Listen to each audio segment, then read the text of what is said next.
নমস্কার, নোনতা মিষ্টির একটি ভিডিওতে আপনাদেরকে স্বাগত। আজ আমাদের রেসিপি পনির পাসিন্দা।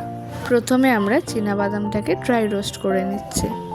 আমরা 1 কিলো পনিরে 200 গ্রাম চীনাবাদাম ব্যবহার করেছি। আপনারা আপনাদের পরিমাণ মতন ব্যবহার করবেন। এরপর চীনাবাদামের খোলাগুলোকে ছাড়িয়ে নিয়ে একটা মিক্সিং বোলে দিতে হবে, আর দিতে হবে ধনেপাতা, নুন, কাঁচা লঙ্কা, তেঁতুলের পাল্প, চিনি। এরপর আমরা একটা পেস্ট বানিয়ে নেব। এরপর ফ্রাইং প্যানে সাদা তেল দিলাম আর আগে থেকে তৈরি করে রাখা পেস্টটা দিয়ে দিলাম।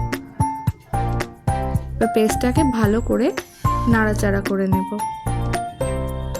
পেস্টটা একটু শুকনো শুকনো হয়ে এলে আমরা পেস্টটা নামিয়ে নেব।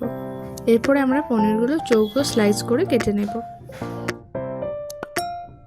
এরপরে আমরা দুটো পনিরের মাঝখানে স্যান্ডউইচের মতো করে পুরটা দিয়ে দেব।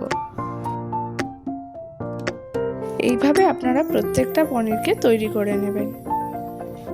এরপর আমরা একটা ব্যাটার তৈরি করব। ব্যাটারটা তৈরি করতে প্রথমে ময়দা দেব, তারপর এক এক করে কর্নফ্লাওয়ার, অল্প পরিমাণ বেকিং পাউডার, বেকিং সোডা, ঠান্ডা জল আর নুন দিয়ে একটা ব্যাটার রেডি করে নেব।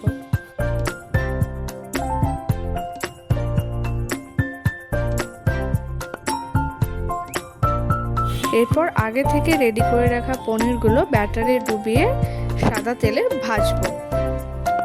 হালকা আছে পনিরগুলো ভালো করে ভেজে নিলেই রেডি পনির পাসিন্দা। রেসিপিটি ভালো লাগলে অবশ্যই চ্যানেলটি লাইক, শেয়ার ও সাবস্ক্রাইব করে দেবেন।